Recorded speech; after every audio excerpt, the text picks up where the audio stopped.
Number 1 news channel का number 1 show कच्चा चिट्ठा आपके साथ मैं हूं सबीना तामंग देशमुख। कच्चा चिट्ठा में आज सबसे पहले बात उस रिपोर्ट की जिसने 31 देशों को डरा रखा है। सहम गए हैं 31 देश। पश्चिमी मीडिया में दरअसल छपी एक रिपोर्ट से सनसनी मच चुकी है।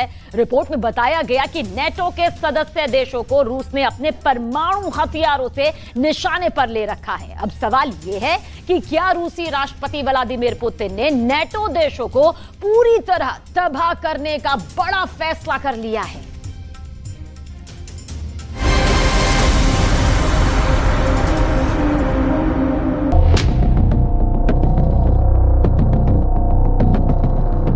रूस के परमाणु हथियार ऐसे तन गए हैं।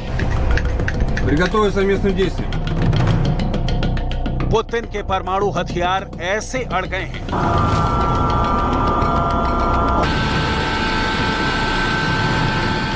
किसी परमाणु मिसाइल से जब निशाना साधना होता है तो उसे ही खड़ा किया जाता है। रूस ने ऐसे कितने परमाणु हथियारों को युद्ध के मैदान में खड़ा कर दिया है?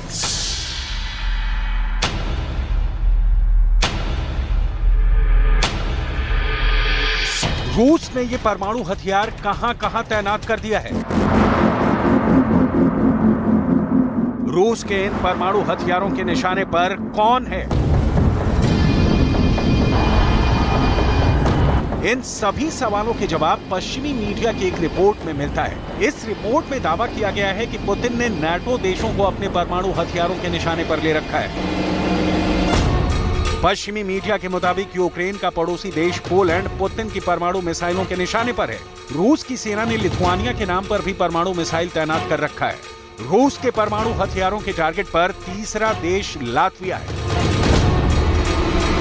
पश्चिमी मीडिया की जिस रिपोर्ट में तीनों देशों पर पुतिन के परमाणु निशाने का दावा किया गया है, उसमें ऐसा क्यों कहा गया है कि नाटो देशों के लिए अब जवाब देने का समय आ गया है? सवाल यह भी है कि पुतिन के परमाणु हथियारों के जवाब नाटो की कितनी बड़ी तैयारी है। लेकिन सबसे बड़ा सवाल है कि आखिर पुतिन ने इतना बड़ा फैसला क्यों किया है? परमाणु युद्ध की आशंका क्यों प्रबल हो गई है? इसे खुद पुतिन की जुबानी ही सुन लीजिए।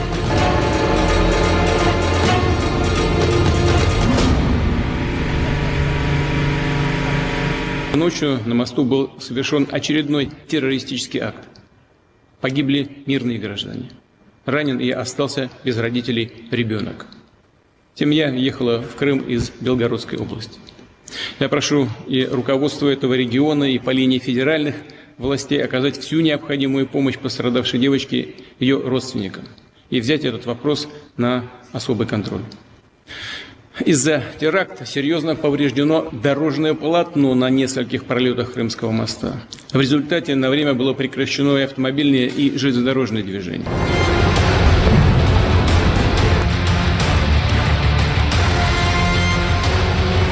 क्राइमिया ब्रिज पर हमला हुआ। ड्रोन बोट से अटैक का दावा किया गया है। क्राइमिया ब्रिज रूस की मुख्य भूमि और क्राइमिया के बीच की लाइफलाइन है।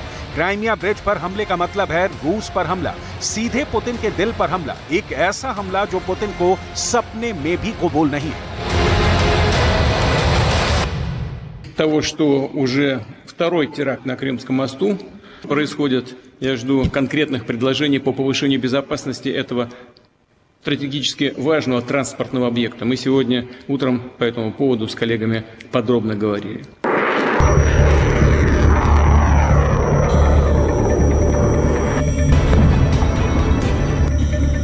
क्राइमिया ब्रिज पर हमले के 24 घंटे के अंदर ही रूस की सेना ने यूक्रेन के ओदेसा पोर्ट पर सबसे बड़ी एयर स्ट्राइक की है। तस्वीरों में भी पोर्ट से काला धुआं और आग की लपटें उठती हुई दिखाई दे रही हैं। ओदेसा पोर्ट यूक्रेन का सबसे अहम बंदरगाह था, जहां से दुनिया के तमाम देशों में अनाज सप्लाई किया जाता है।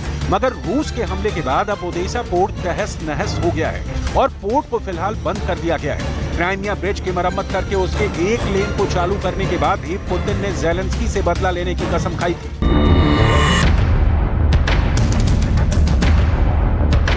लेकिन क्राइमिया ब्रिज पर हमले के पीछे रूस सिर्फ यूक्रेन को ही जिम्मेदार नहीं ठहराता। रूस का मानना है कि यूक्रेन के इस एक्शन के पीछे नाटो का सपोर्ट है। इसीलिए दावा किया जा रहा है कि नाटो की कमर तोड़ने के मकसद से ही पुतिन ने परमाणु हथियारों को युद्ध के मैदान में उतार दिया है।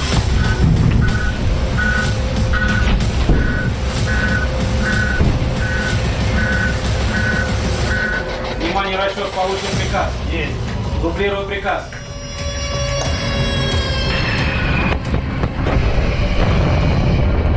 Пусть. Есть пуск.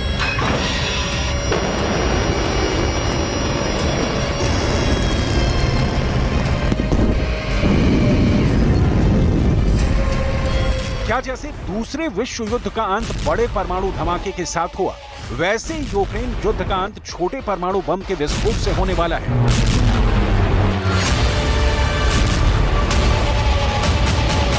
छोटे परमाणु बम का मतलब है टैक्टिकल न्यूक्लियर बम, वही बम जो रूस ने बेलारूस में फिट कर दिए हैं।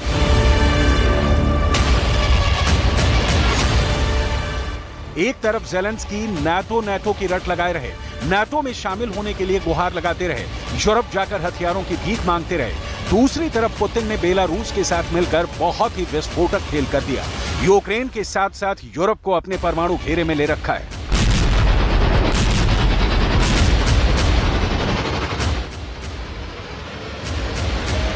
रूस में छोटे बड़े सभी तरह के परमाणु बम तैनात हैं। रूस के परमाणु बम बेलारूस में एक्टिव हो गए हैं। रूस के टैक्टिकल न्यूक्लियर बम क्राइमिया में लगे हुए हैं। रूस के परमाणु हथियार काला सागर में मौजूद हैं। रूस के परमाणु बम बाल्टिक सागर में भी होने का दावा है। रूस की तरह ही कलिनिंग्राद में भी छोटे बड़े सभी तरह के परमाणु हथियार लगे हुए हैं। अगर अपने इस न्यूक्लियर गेम को पुतिन ने अंजाम तक पहुंचाया तो पूरे यूरोप का गेम ओवर हो सकता है। अगर ऐसा हुआ तो दुनिया ऐसा धमाका देखेगी, ऐसी तबाही की गवाह बनेगी, ऐसा खौफनाक मंजर पूरी पृथ्वी पर छा जाएगा जिसकी बराबरी हिरोशिमा और नागासाकी में हुए परमाणु धमाके मिलकर भी नहीं कर पाएंगे।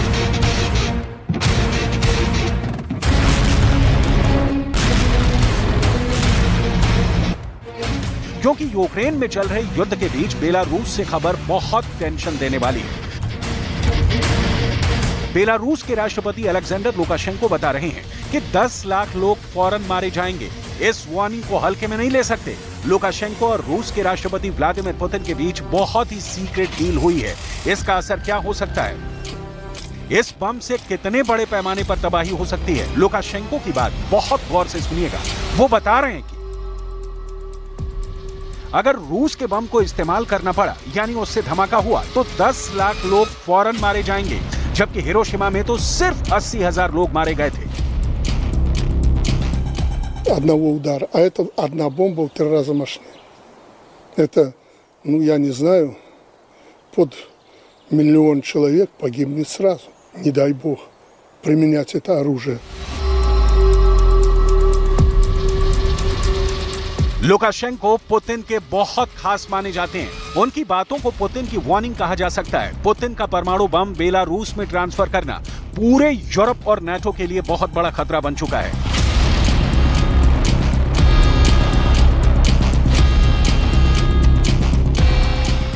अब जब ये बात साफ है कि रूस के टैक्टिकल न्यूक्लियर वेपन बेलारूस में पहुंच चुके हैं, तो सवाल उठता है कि क्या अब यूरोप में परमाणु युद्ध होने वाला है?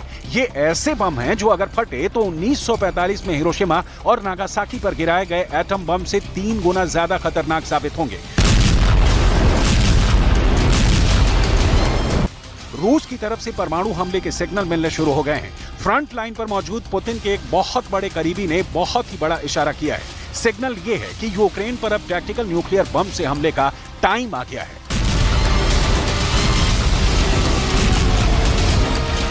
रूस के पूर्व उप प्रधानमंत्री दिमित्री रोगोजिन ने बहुत बड़े खतरे की तरफ इशारा किया है। दिमित्री रोगोजिन का कहना है कि पुतिन के पास अब यूक्रेन में टैक्टिकल न्यूक्लियर हथियारों के इस्तेमाल करने के अलावा कोई विकल्प नहीं बचा है। Но в целом надо сказать, что в соответствии с нашей доктриной мы имеем полное право на применение тактического ядерного оружия, потому что как раз оно для этого и существует, этот великий уравнитель, для того момента, когда явное будет несоответствие в силах и средствах обычных вооружений в пользу противника. Поэтому наилучшим методом для того, чтобы разрушить его наступление, применить ТЯО. С понятными, конечно, последствиями, но другого варианта, мне кажется, на сегодняшний момент и нет.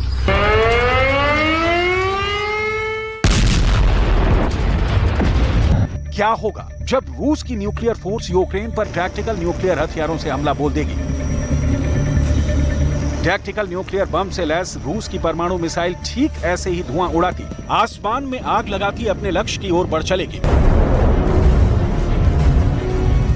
परमाणु बम से लैस मिसाइल जहां गिरेगी वहां सर्वनाश का शोर गूंज उठेगा।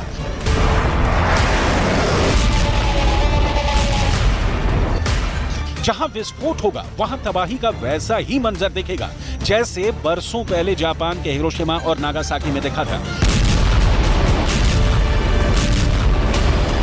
अब सवाल उठता है, रूस अगर यूक्रेन पर टैक्टिकल न्यूक्लियर हथियारों से हमला करेगा तो कहां से करेगा? रूस ने बेलारूस में टैक्टिकल न्यूक्लियर हथियारों को तैनात कर रखा है। यूक्रेन से लगी रूस की सीमा के करीब टैक्टिकल न्यूक्लियर हथियारों के बेस बना रखे हैं। दावा किया जाता है कि क्राइमिया में भी रूस की न्यूक्लियर फोर्स ने टैक्टिकल न्यूक्लियर बम लगा रखे हैं। ऐसे में यूक्रेन पर छोटा परमाणु हमला करने के लिए रूस इन तीनों रास्तों में से किसी भी एक रास्ते को अपना सकता है।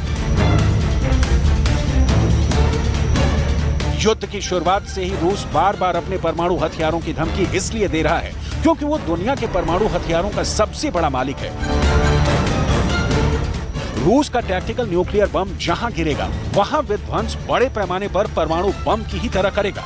ठीक वैसी ही आग बरसेगी, ठीक वैसे ही रेडिएशन फैलेगा, लेकिन बड़े परमाणु बम के मुकाबले टैक्टिकल न्यूक्लियर बम की रेंज कम होगी। रूस के पास करीब 2000 टैक्टिकल न्यूक्लियर बम है। सबसे छोटे टैक्टिकल न्यूक्लियर बम की भी क्षमता 1 किलोटन या उससे भी कम है, जो 1000 टन विस्फोटक TNT के बराबर तबाही लाएगा।